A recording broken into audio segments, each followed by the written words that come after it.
Good evening and welcome to members and officers to this Standards Committee meeting. I'd particularly like to welcome anyone who's here at the Standards Committee for the first time. And to those also watching online via the North Herts Council YouTube channel. Before the meeting starts, I'm going to invite our committee clerk, Chanel, to explain how proceedings will work. Thank you, Chanel. Thank you, Chair.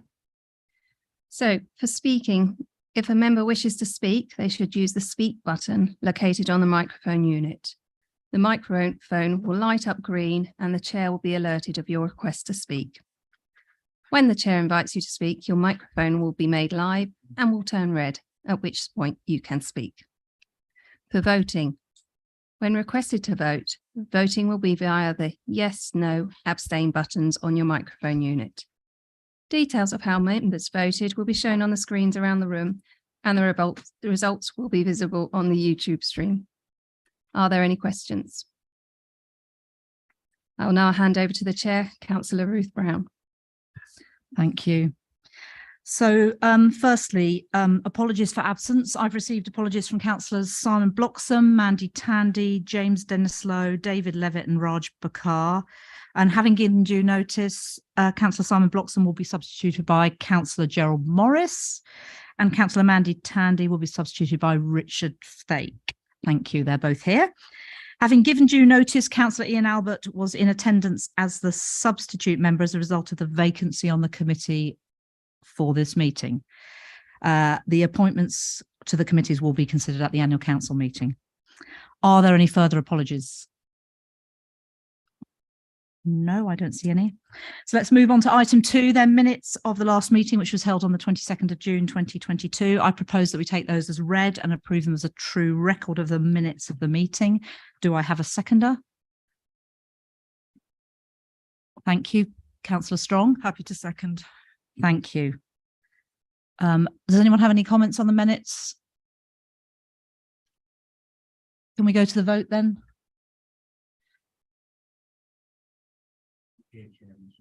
No, fair enough.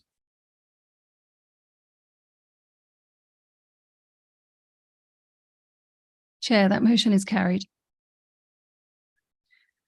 Thank you. Item 3, notification of other business. There is none. Item 4, Chair's announcements. In accordance with council policy, this meeting is being audio recorded as well as filmed. The audio recordings will be available to view on mod.gov and the film recording via the NHDC YouTube channel. Members are reminded to make declarations of interest before an item. The detailed reminder about this and speaking rights is set out under Chair's announcements on the agenda. For the purposes of clarification, 4.8.23a of the Constitution does not apply to this meeting. Therefore, a member may leave the room during the debate and consideration of that item and be able to vote. However, please be mindful of the business on the agenda and wherever possible, leave at an appropriate point in the proceedings.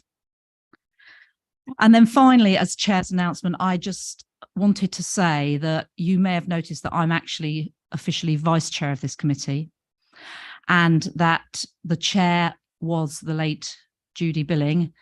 And I just wanted to pay tribute to Judy and her service on this committee and her service to her whole commitment to standards in council and public life. She was someone who trained on behalf of the LGA, trained people in effective opposition. She was passionate in the belief that effective opposition is really important for a working democracy, but that opposition needed to be respectful. Robust debate is fine, but we need to behave respectfully and uphold the highest standards of conduct according to the Nolan principles. And so I just wanted to pay tribute to her and her work on this committee. And I feel quite humbled actually to be taking the position of chair as a result of her untimely death. So we all miss her. Thank you. Number 5, public participation. There is none.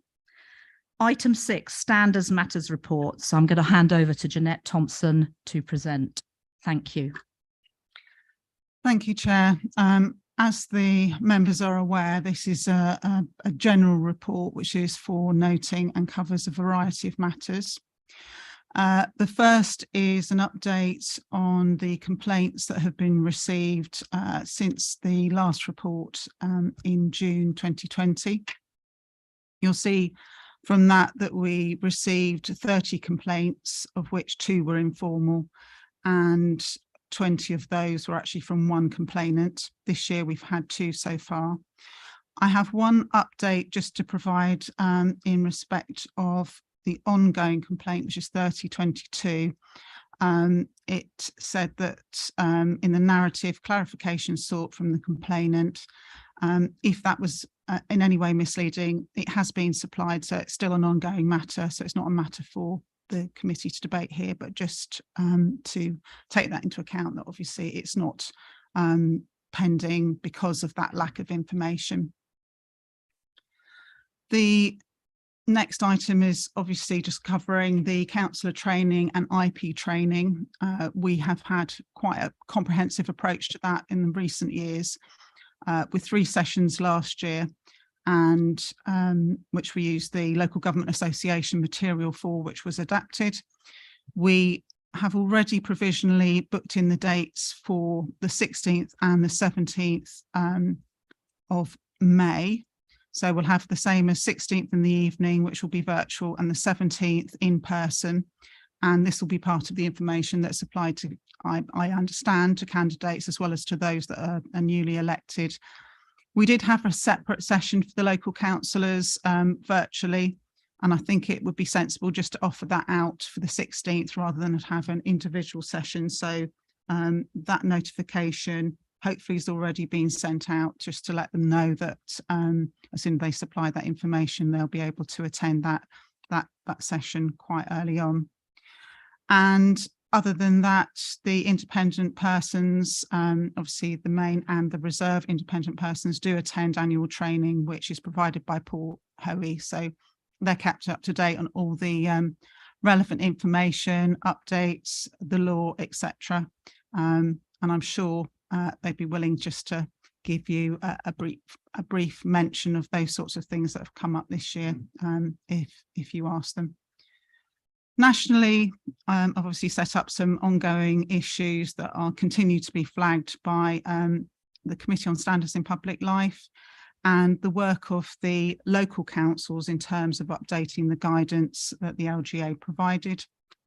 And so I think that basically hopefully covers everything, but I'm happy to answer any questions, Chair. Thank you, Jeanette. So just to add some of my comments, it's pleasing to see that we haven't got the same level of complaints as we had the previous year. I think it's really important that we are open and transparent, and that everyone has the right to complain, and that every complaint is dealt with objectively and fairly. But vexatious and continuous complaints from one person do consume a lot of officer time. So it's pleasing to see that those have the numbers have fallen. I'm also very pleased to see the uptake of training from councillors. I think that showed a great commitment to conduct, that councillors attended it. I know it is mandatory, but sometimes even getting councillors to attend mandatory training is difficult. So thank you for taking that on board, and special thanks to group leaders for encouraging that. And it was pleasing that we were able to offer that out to parish and town councils, because you may have noticed a lot of the complaints come from those areas. And I think it's really important that they have the opportunity to attend. And then finally, I was just going to say thanks so much to the independent persons and reserve independent persons, the 3 of you, for your work. You've shown incredible dedication and commitment to the standards in this council, and obviously did a lot of work when we were looking at the code of conduct, the model from LGA last year, but continue to do work in terms of investigating and looking at complaints and whether they're worthy of investigation and so forth. So thank you very much for your work. I think that's all I'm going to say for now. So I'll open it up. Has anybody got any questions for our monitoring officer? Thank you, Councillor Billing. Just wanted to ask about the 20 complaints from one person. Have they stopped complaining now? Was it vexatious, and has it been put a stop to, or are they still open to complain? At the moment, we haven't had any recently. I think I'll leave it at that, if you don't mind.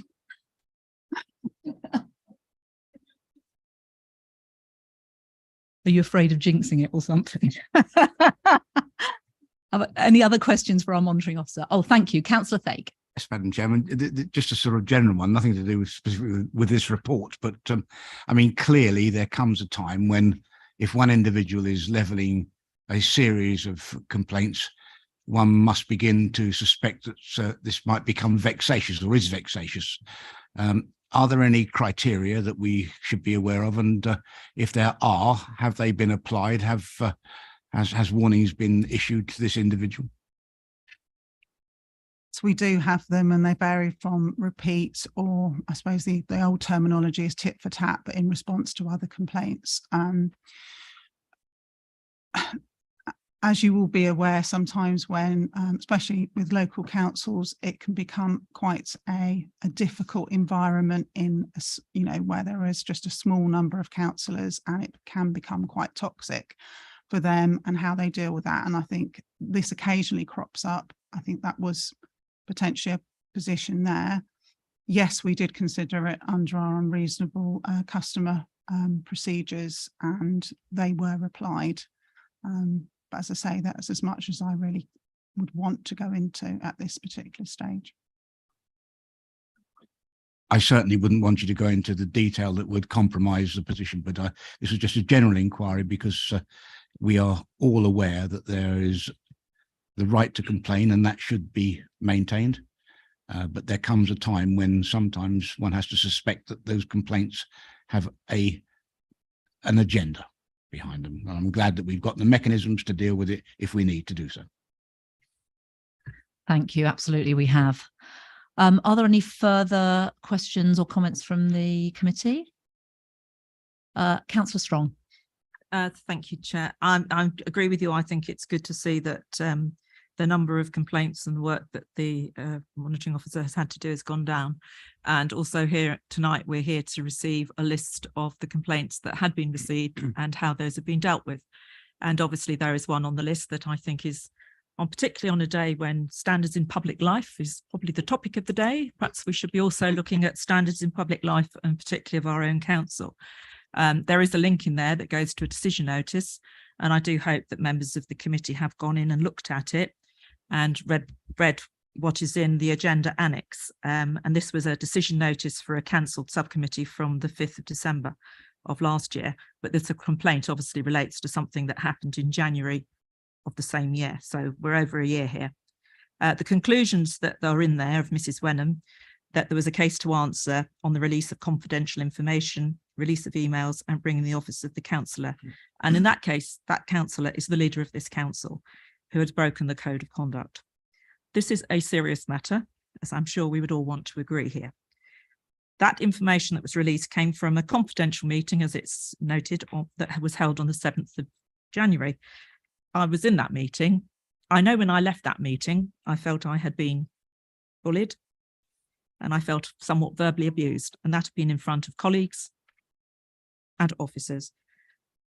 Following that meeting, I had to read Twitter posts and that against me, and then there was a letter submitted from Councillor Dennis Harbour, which talked about myself in it, which went to the Hitchin Hub newspaper.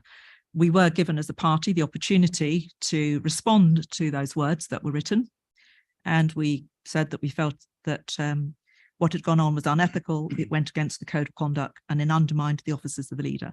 That has now been investigated, and that is in fact the conclusions that the investigation came to.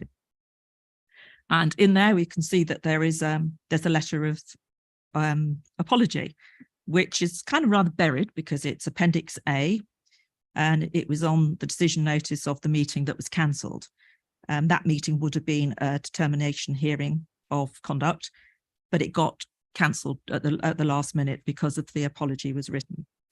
And I note in that letter that there's an apology to me. It's one of those things that it was kind of hidden, and it's not the way I would do apologise to people. I think you need to be upfront, face to face, and if you're really sorry and heartfelt, you'll do it in person. But we now have a situation in this council where I'm constantly reminded that there's no effective opposition. So I do want to be just on the record that I don't think that is right that we have a council leader who's broken the code of conduct, and I hope that she is considering her position, because certainly from terms of maintaining standards and ethics in a council, we shouldn't have to have somebody who's seriously broken the code of conduct. Thank you, Councillor Strong. And I hear your concerns. This matter is now closed. There has been a decision notice. The independent person accepted that apology addressed the issues.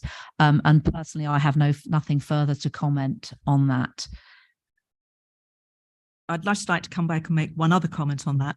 Although the independent and the monitoring officer accepted the apology from the complaint, the complainant, who was, I believe, here tonight, was sent an email on a Friday with a few hours' notice to respond. This is something that had gone on for over a year. He was not in the country. He was out of the country on holiday and didn't get back till the Monday to see that email had been sent. But the apology was accepted without him actually, I don't believe, ever coming back and say that he accepted the apology. Okay, I hear what you're saying. Did you make a further complaint, or did you wish to make a further complaint about that or not? I think what I would do is, I think when we look at the complaint handling procedure and when complainants make complaints, I think there has to be something that gives complainants more than a few hours notice to respond if they're actually going to be asked whether they wish to accept it. But you can see from the way it's been investigated, it says that it was accepted by the monitoring officer and the independent person. But there is no record, as I understand it, that the complainant actually signed it off. Okay, well, I don't know the details of this case because I wasn't party to the investigation or the hearings. However, I hear you, and I think it is reasonable that people get notice to respond. None of us can respond immediately. We all have busy lives.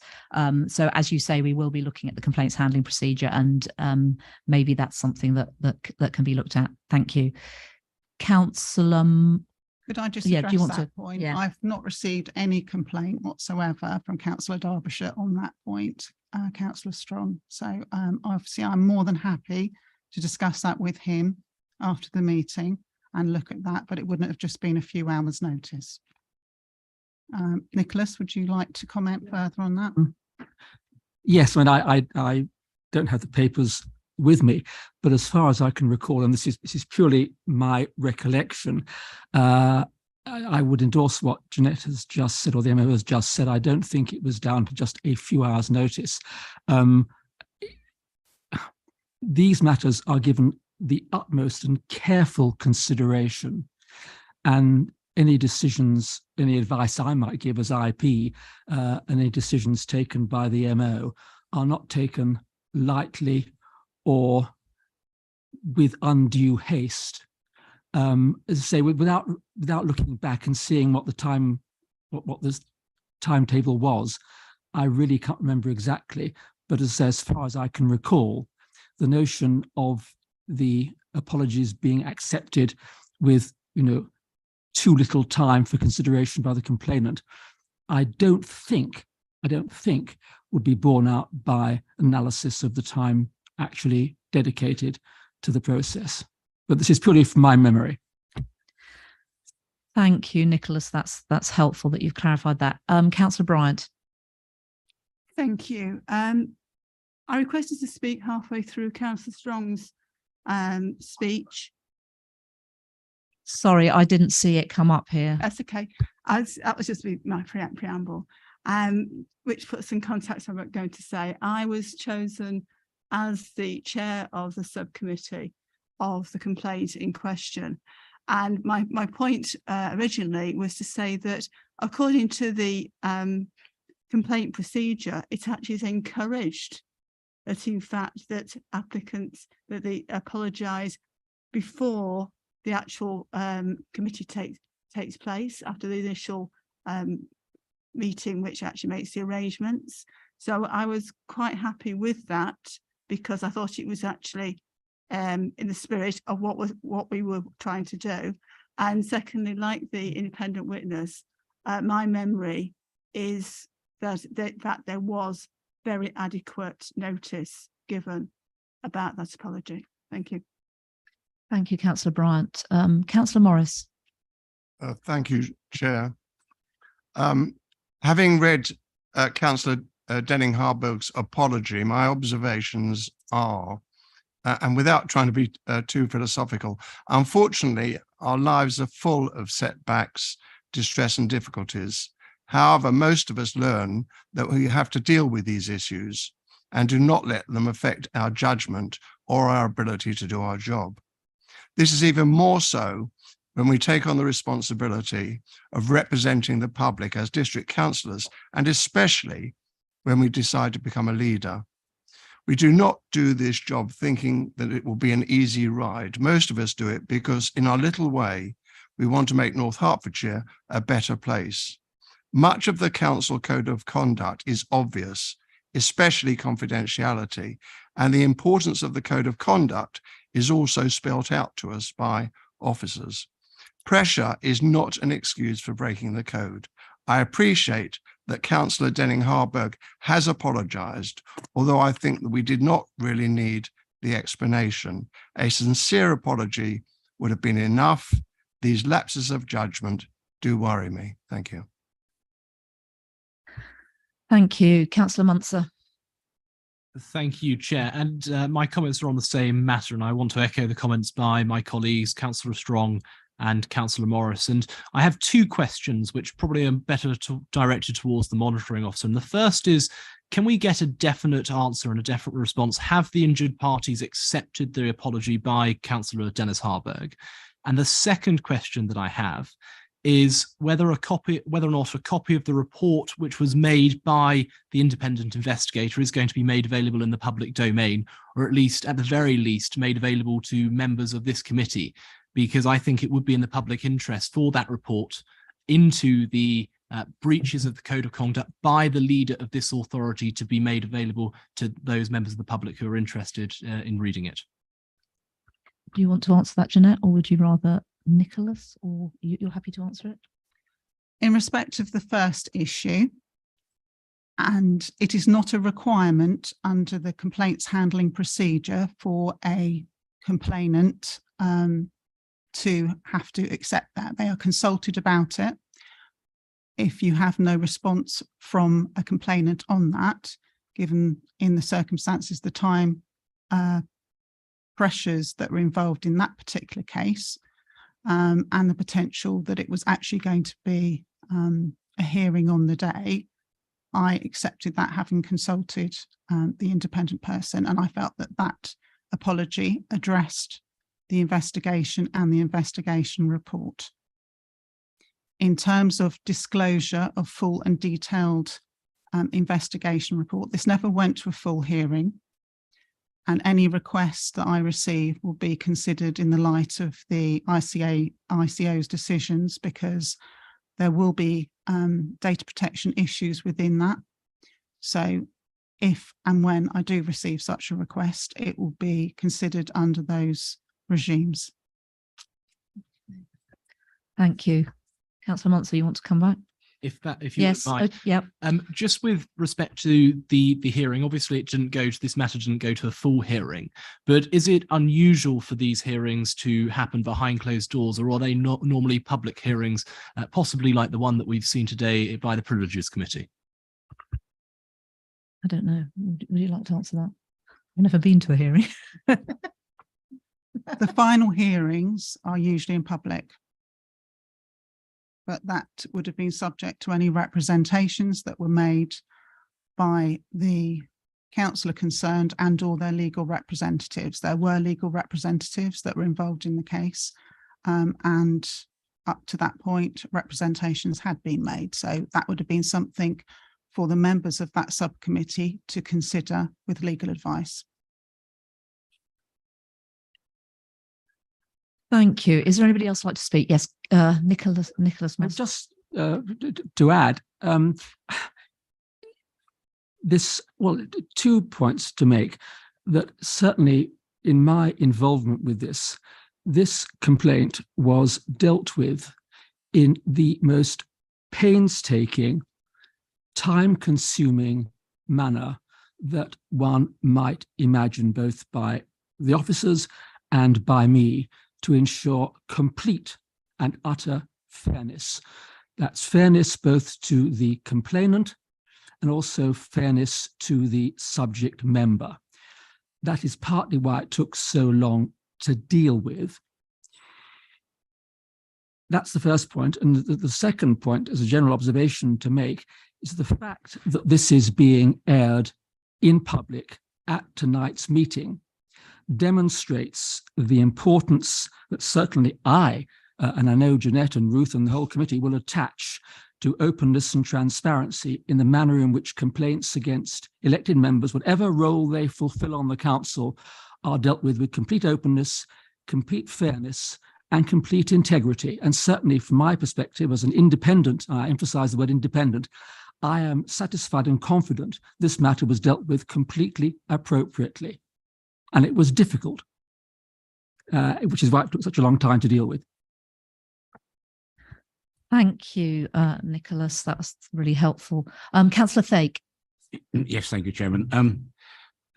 Triggered by the debate, or at least the discussions that have just gone on, I see in the list is complaint number 30/2022, a complaint against a parish councillor by a member of the public, and ongoing clarification is being sought, which triggers the question in my mind as to whether or not, and I probably will find the answer if I read the full processes that we have, which is going to come up later tonight for a review, but I have to confess on a screen this size, because my North Arts system is not functioning. That's a bit difficult.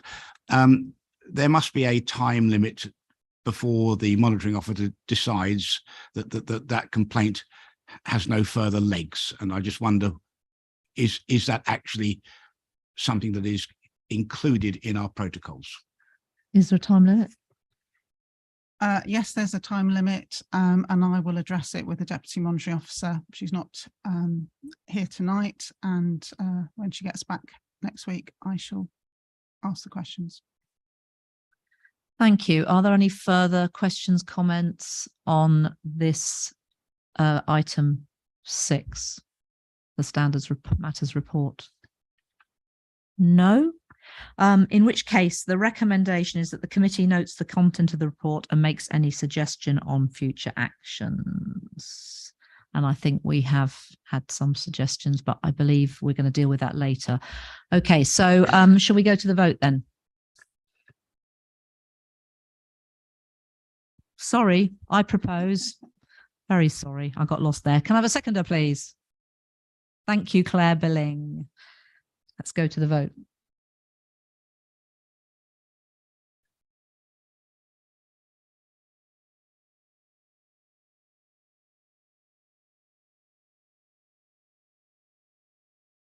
Chair, that motion is carried. Thank you. So moving on to item 7. So this is the review of the council complaints handling procedure, and I'm going to hand over to Jeanette, our monitoring officer, to present. Thank you. Thank you, Chair. Yes, second report is about the complaints handling procedure. Those members that were on the committee last year will recall that there was a request for this to come back from the meeting of June. For us to look at it again to ensure that we'd had at least a good full year's worth of usage of the updated complaints handling procedure. And this has been reviewed not only in the light of our own experience of dealing with complaints, but also an LGO complaint that refers to it, that is actually relevant to another council, but nevertheless we've looked at the recommendations that have come from the LGO to that council, which was published, I think, nationally, and just to make sure that our complaints handling procedure is as robust as it can be. The recommendations were taken into account not only that you could obviously either adopt the version that's the clean version that's Appendix A, but make any further appropriate amendments that you believe should apply following the discussions today. Now, you'll find that the background in terms of the, how we reviewed it last time in October of 2021, followed by another review that we had in early 2022, which sort of took into account the fact that just after we published our own complaints handling procedure in October 21, the LGA issued their own version. That was, however, slightly more detailed and, if you like, more of a sort of guidance document also for professional officers, as opposed to one that can be applied to just dealing with the procedural elements in a district council. Certainly the recommendation that you have to adopt the current version is the continuation of a theme of us having our own complaints handling procedure, which is bespoke to us and updated accordingly. In terms of the relevant considerations, you'll note that at 8.3, this is the point that picks up the LGO recommendations, and underneath the bold sets out what we are currently doing and where there's a recommendation to update our procedures or the complaints handling procedure itself, and that's further elaborated under 8.4. So as I say, you have the clean version at A, you have a tracked version at Appendix B, and the only other thing to note is that there's an updated protocol with the police, which is at Appendix C, which deals with the complaints where we have to potentially refer those for disclosable pecuniary interests. So I'm happy to answer any questions, Chair. Thank you. Are there any questions? Councillor Fake. Yes, thank you, Madam Chairman. I mean, clearly this is a matter relating to the elected councillors' code of conduct, and I fully understand that. But in the first paragraph, there is a statement that the code does not cover complaints against the council as an entity or local councils as a whole, nor employees of such councils. It then goes on to say that the North Herts Council has no legal remit to consider such complaints. Now, I take that to say that in essence, complaints against our employees are not a matter for the conduct standards committee of the council, but there are other mechanisms to deal with those. And I'd be very grateful if you would consent to allow Jeanette Thompson to just remind us of what those mechanisms are. Thank you. Yes, in terms of our procedures, then you would have a mechanism of making our complaints using our 3 Cs. So if you think that there's maladministration, that sort of thing, or of course you can bring legal proceedings against the council. If there is a complaint against an employee, either by another member, by an internal member or councillor against an employee, then in the first instance, you usually raise that under our member officer protocol with the relevant manager. Although, of course, you can raise that as a serious issue, and that would be considered under our normal procedures handling misconduct as appropriate. We have other procedures on whistleblowing. For example, if someone, be that internal or external to the council, who wishes to raise a concern, believes that we are acting unlawfully, that can be raised with a manager or with myself, and I will deal with it either in terms of the various different either internal or external bodies that we're involved in. For example, the Shared Anti-Fraud Service. We have auditors, external auditors and shared auditors.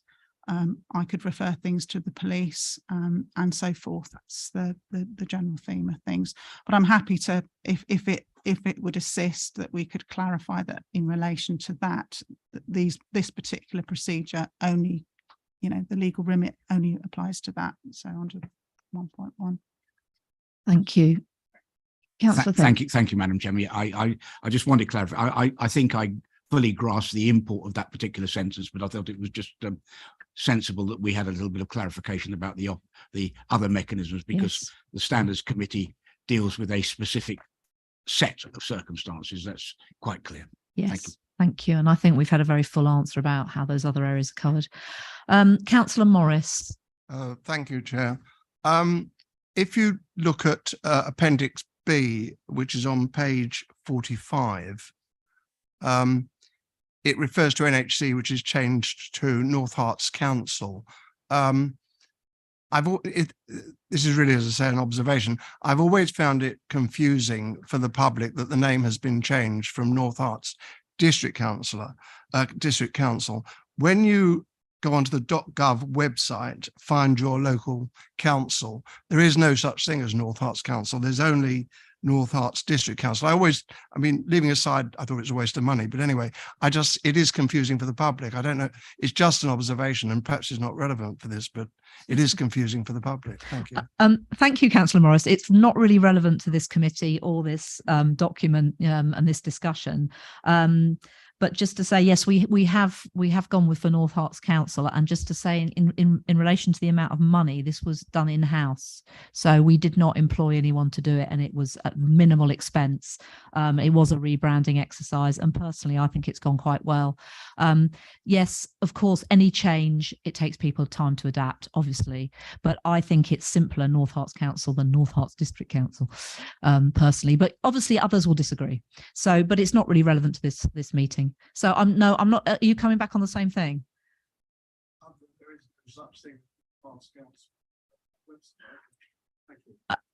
I can find it, but anyway, okay. Maybe that's something you'd like to pick up with the comms department. Who have I got next? Councillor Munzer.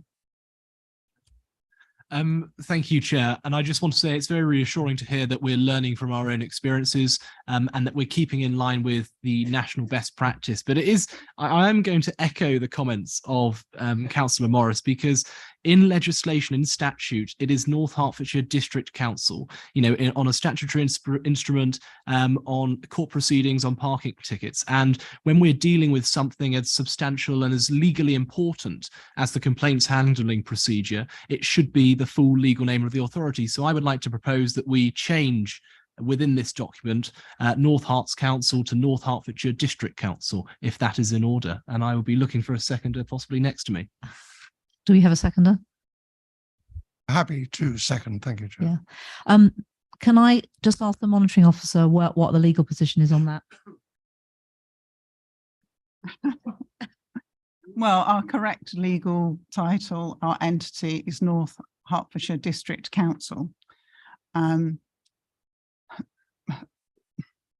But corporately, we have adopted the title of North Herts Council, which is not that unusual, as councillors will be aware across, obviously shortening names is not. You're correct, however, that in legal proceedings we will use our full title.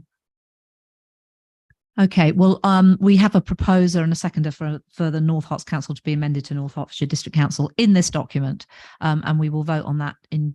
Do we vote on that now, or shall we take all the amendments at the end? First of all, I'm going to come to Councillor Strong, because Councillor Strong's been waiting. I think it's all my fault, because when we saw the document, it had NHC in it, and I objected to that because all the advice that's out there to officers about when they're writing documents that the public might see, they should not use the acronym NHC, because it is confusing, because everybody around thinks it's North Herts Council. So that's why I think it was my fault that we asked it to be North Herts Council rather than NHC, because that is the guidance our officers have. And if you do Google NHC, you do get North Herts College, you won't get this place. But anyway, I wasn't going to talk about that. What I wanted to talk about was, again, it's about timings and dates and everything else in our complaints procedure. So in 6.3, whether you're in Appendix A or Appendix B, it talks about investigations should be completed within 4 months. Clearly, one of the examples we've seen tonight, it did not take 4 months. And again, is that a realistic time? Should we perhaps look at that and say perhaps it ought to be a bit lengthened it or not? Maybe that's something the committee would want to think about. Is that a reasonable time, given and knowing the pressures if we have loads of these investigations in and ongoing? 4 months is, if you've got a lot of workload, if we have difficulties sometimes with getting monitoring officer or deputy monitoring officer around, whether or not that should be maybe moved to 6 months, that's up to the monitoring office. But I think 6 months to me probably would be a more fair setting an expectation with anybody that's going to read this to have it, to have the investigation completed within 6 months. But that's just me thinking that 4 months. The second thing is it talks about in 6.6 about, again, about the draft report, and again, 21 days. And that's for comment. And I never know when I see days. I always like to know, am I talking working days or these calendar days? Again, could we just clarify? I know what months are, but I never know when somebody gives me a deadline of days, how many days I've got, whether that includes weekends. So I'm always picky on that one, as you'll know. And the other point we did, perhaps, and I think we'll perhaps take that offline, because my recollections, if there are, time frames in the last one whether or not an apology could be accepted, that was on a Friday. At the last, the hearing was there for the Monday, so it had to be dealt with urgently on the Friday that apology came in, which was why I guess everybody was looking perhaps, or trying to get hold of Councillor Derbyshire and couldn't find it because he hadn't got his phone with him, and I know he was away. But nevertheless, I think there has to be something in here that actually sets an expectation that a complainant is given a reasonable amount of time. And I was looking for it, and I actually can't see where that is in this document. So if it's not there, I do think we ought to have something added in there that actually says that when the confirmation of the complaint or has been handled to the complainant, it has given and whatever days to respond. Can I Thank just you. pick up You want to pick because that one there up? is- Yeah. So just to explain, in terms of 4 months for the investigation, that is purely the investigation element of it. That is not the whole length of the proceeding. So it might look as if it was a lot longer. So initially, when you get a complaint, we say that ideally we will consider it within 28 days. And that includes that sort of, it's not an absolute, it depends on additional information and the like. Then you've got to consider about referrals. The investigation is just how long we would expect either the internal officers to do an investigation, not the initial assessment, but the investigation, or an external one. In this case, I'd have to check the timescales, but I believe that was completed within the 4 months, although it might be slightly longer than the 4 months. Then you've got to arrange, it's not that element that causes the problem. And I think in other forums, sometimes you have to consider that you expect members to be able to attend a hearing in the daytime, which will take all day. So arranging those hearing dates is the problem, and actually making sure that you can have all the parties, including the person who's writing the report, the subject member, the complainants must respond. If they don't respond, that's going to be a problem, as well as the members. It is a problematic area to actually arrange those, and that was definitely the case in this situation. It wasn't so much the investigation that caused the issue in terms of the time lag, but the other matters. 21 days is 21 days. It's not working days or others, otherwise that would be referred to.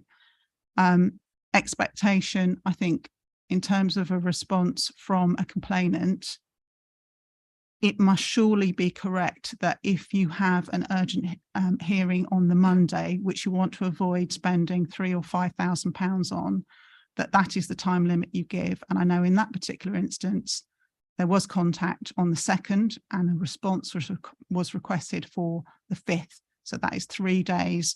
I would consider that to be reasonable in the circumstances. Now, others might take a different view. We could have proceeded with that, the actual hearing. We could have spent, because we would have had to have had various parties attending, and there would have been cost consequences from that. But I did not receive a response. And I think in the circumstances, and having consulted Nicholas, that would be reasonable. So I think as a general principle, having an absolute cutoff and saying that you have to give 7 days for them to consider it would be difficult in that particular scenario, because we would have ended up proceeding in any event. And so that is one point that we'll have to consider. Thank you. Nicholas, would you like to add something? A couple of small points. In relation to Councillor Strong's first point about the 4 months, I think I can see now, having been through this a million times, I can sense there may be a slight ambiguity. The word investigation suggests the whole process. So if the word stage were included after investigation, that might narrow it down a little bit, just to make clear it is one part of the process. The other point about the days, if it just says calendar rather than working, that might just, the whole point is clarifying. So people's expectations, you're quite right in my view, need to be managed. So make it calendar days rather than just leaving it blank would clarify that. Investigation stage would clarify that point. As a wider point, I think, and Jeanette is quite right, it is difficult to narrow one's horizons too much because each complaint is bespoke and has its own nooks and crannies and nuances, which are very difficult to define because some of them can be relatively prompt if they're very straightforward. Others can be very protracted because of the need to gather information, to come to a view. As much toing and froing can go on. So it's very hard to be totally precise about how long the whole process will take. But I think on the investigation stage bit, if there's an investigation, narrowing it, I think, and being precise is a good idea. But equally, on the other side of the coin, I think one wants to impose some pressure on the council to get a move on. And the longer you allow it in semi-statute, i.e. the proceedings, to spin on, then Parkinson's law is invoked and it'll take that length of time. So it needs to be tight, but manageable. And I think 4 months for an investigation part of it is about right from my experience of a number of these instances. Thank you very much. Yes, I quite agree. And if you're the subject of a complaint or you're the complainant, it's good that you know that there is a time frame as well. I think that's really important for the people involved. So you've proposed an amendment to 6.3 to say any investigation stage, so to add the word stage, and under 6.6 to say 21 calendar days. I absolutely agree. Making it explicit is helpful to everyone. So we've got 2 proposed amendments. Do we have a seconder for those? Thank you, Councillor Albert. Yes, yeah. So I mean, just on that, and really perhaps I think Nicholas makes some good points. But I think within the paper, and in fairness, and I think Claire, I think Claire, I agree with what the point Claire made earlier on. There's a bit of a mixed calendar of days within there. Can we actually review the whole of the paper? So, for example, there are some mentions, like when it talks about the case management hearing, it does talk about calendar days. In some other instances, it just talks about days. And so I think actually we need to look at the whole of the paper in that, just to say calendar days, and I think take on board I think the thrust and the sentiment of Nicholas's amendment, and just tidy up the document. I had another comment, but I can come back to that in a bit. Okay. So, yes. I don't believe Mr. Moss is actually able to make. You see, I did. I did wonder. I was going to take advice. However, I'm happy to propose. Okay, so Councillor Strong is going to propose that on every occurrence where it says days, you add the word calendar. Fantastic. And Councillor Albert, happy to second that. Okay, so we have that. And also the stage, putting and add the word stage. Okay, and you're happy to second it. Okay, but I was actually going to check that. I wasn't. Okay, thank you for the point of order. We're going to vote on all of them in a minute. Councillor Thake. Yeah, thank you, Madam Chairman. Yeah, I'm glad you got that that sorted out, because it was a matter of concern to me. And being pedantic, as we were over that one, and rightly so, might I just refer us all, please, to page 47, Appendix B, Chapter 4 or entry number 4, 4.1. Who is the independent person? The independent person is a statutory office holder appointed by North Herts Council. Well, we have heard, have we not, that North Herts Council is not a legal entity per se, and therefore I think there is an anomaly there. And I really do think that if we're going to be absolutely correct, if we're appointing statutory persons, the statutory appointing body should be properly referred to. Thank you. We have got an amendment proposed and seconded to change all the occurrences of North Herts Council to North Hertfordshire District Council in this document. So I think that's covered. Are there any other comments or questions? Any other proposed amendments? Okay, so we've got, I think we'll vote on all the amendments separately. So we've got, the first amendment is to change all North Herts Council to North Herts District Council. I think it was proposed by Councillor Morris and seconded by Councillor Munsell. Or was it the other way round? Other way round. Sorry, I've forgotten. We'll get that right. North Hertfordshire District Council will replace every occurrence of North Hert Council. So thank you. Debate on this yet? Can I? Oh, you want to? Okay, there's a debate. Okay, Councillor Albert, you may speak. Cheers. Oh, well, I mean, on this amendment. On that basis, I'll be brief. It's just silly. Let's just vote against it. Would anybody else like to speak on this amendment?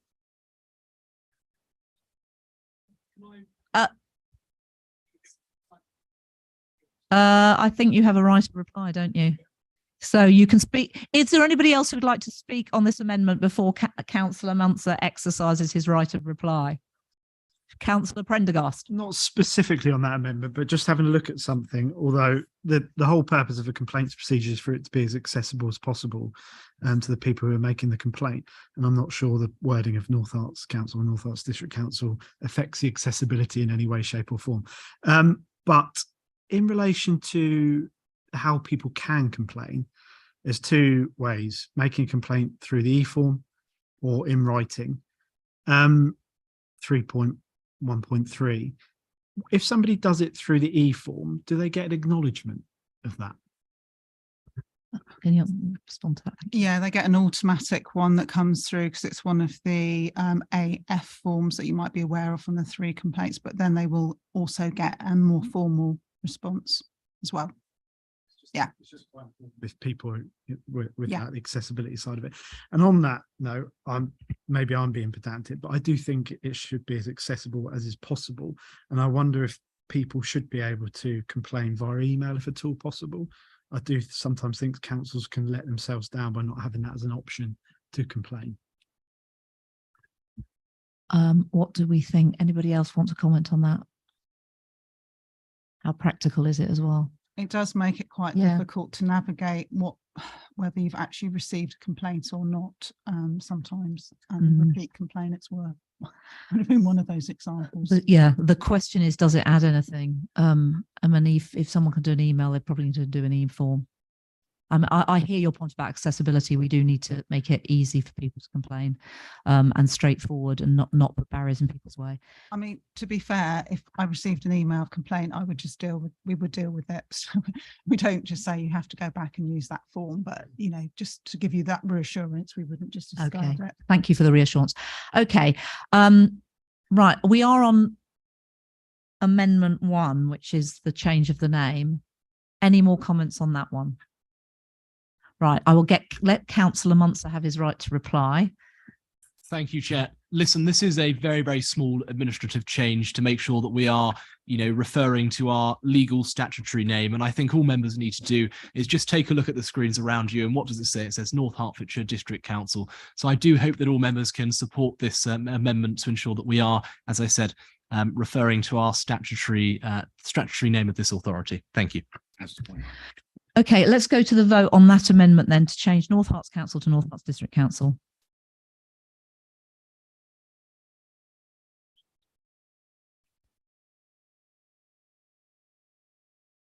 Chair, that motion is carried. Okay, I would have had the casting vote if I hadn't voted. Okay, second amendment under 6.3, we would like to insert the word stage after investigation. I can't remember who. It was Councillor Strong proposed it and Councillor Albert seconded it. The calendar things I was going to take next. Yeah, I was going to do each one. And is that pedantic? Should I? No, I'm going to do each one. I'm going to do each one at a time. It makes it easier. So is there anybody who wants to speak on this amendment? No? Right, let's go straight to the vote then.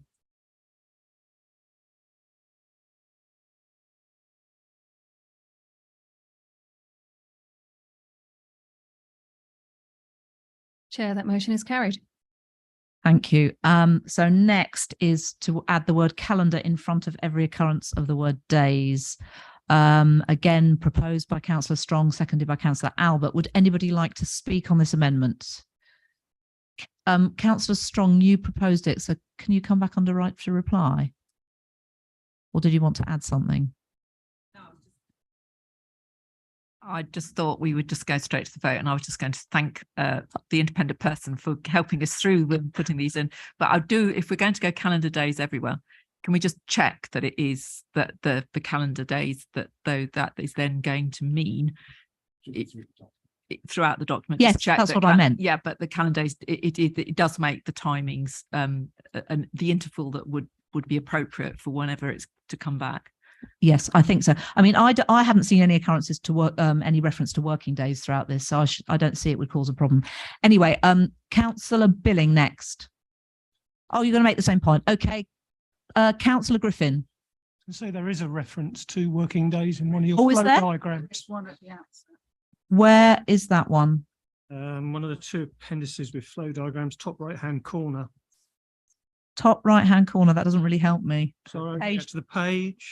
And the It's in the middle. and the The number. second one, appendix 2, top right-hand corner, external to acknowledge receipt within 5 working days.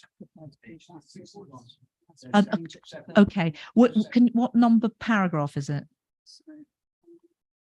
It's on the flow diagram. It's the Oh, 5 oh. working days for complaint to be acknowledged. So where it's already. Oh, it's on the diagram, right? Could we just keep the ones where it says working days? Because that's already throughout that document, because if we get a complaint sometimes on a Friday and then if you turned it to actual just normal calendar days, it doesn't actually give that much time to acknowledge if we have 40.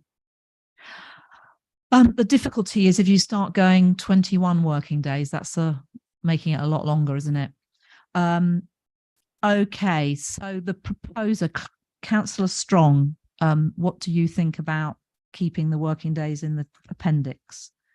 If the monitoring officer wants those to be working days, then where it says days, can we make it calendar days? It's just really so that it's very clear to anybody reading that we haven't missed the word working out, and that we are then meaning calendar days. I think that's the Okay. point I would like to make. Okay, is Councillor Albert happy with that? So we are voting on the amendment. Wherever it says days, to put calendar days, anything that says working days will be left as working days. Is that clear? So we're voting for that amendment. If you're voting yes, if you're for it, and no, if you're against it. Let's go to the vote.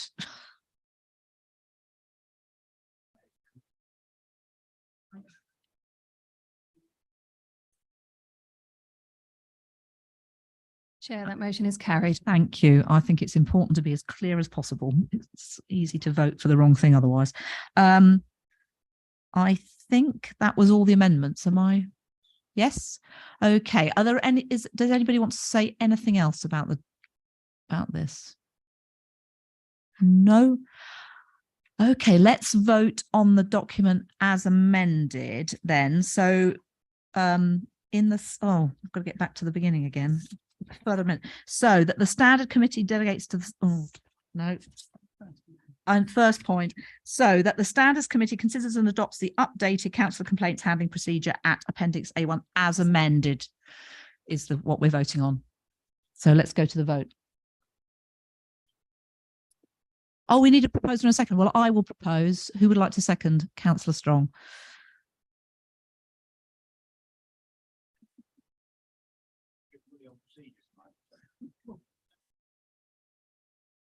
Thanks for that, Councillor Fake. Chair, that motion is carried. I will receive that in the spirit in which it was intended. Well, personally, I think we've had quite a good debate, and I think we've made a couple of changes that will probably improve it and make it clearer and more accessible. 2.2 and 2.2. Oh, 2.2, that the standard we need to vote on these as well. make sure. that Yeah, everyone's 2.2 the recommendations. amendments That you've said. Right, that the it's, Standards Committee delegates to the Service Director, Legal and Community, the authority to make any consequential amendments to the procedure in consultation with the Chair of Standards Committee, independent person and reserve independent persons. And 2.3, that the committee notes the updated protocol recently signed with the Hertfordshire Constabulary regarding referrals, complaints relating to disclosable pecuniary interests, Appendix C. Are we happy to go to the vote, or does anyone want to speak about the protocol? Councillor Strong. Just a point on that. At the moment, as you said at the beginning of the meeting, we do not have a chair of the Standards Committee because one is not going to be appointed now until towards the end of May. Oh, so should we delegate that to the? Well, I am acting chair. Yeah, de facto chair.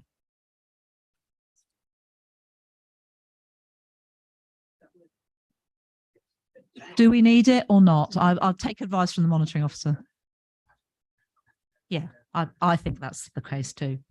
Okay, anybody want to say anything on the protocol? Because we haven't discussed the police protocol. No, no, let's get on with it. Okay, let's go to the vote then on 2.2 and 2.3. Oh, I need a proposer. Proposer? Propose. Okay, Strong, seconded by Councillor Morris.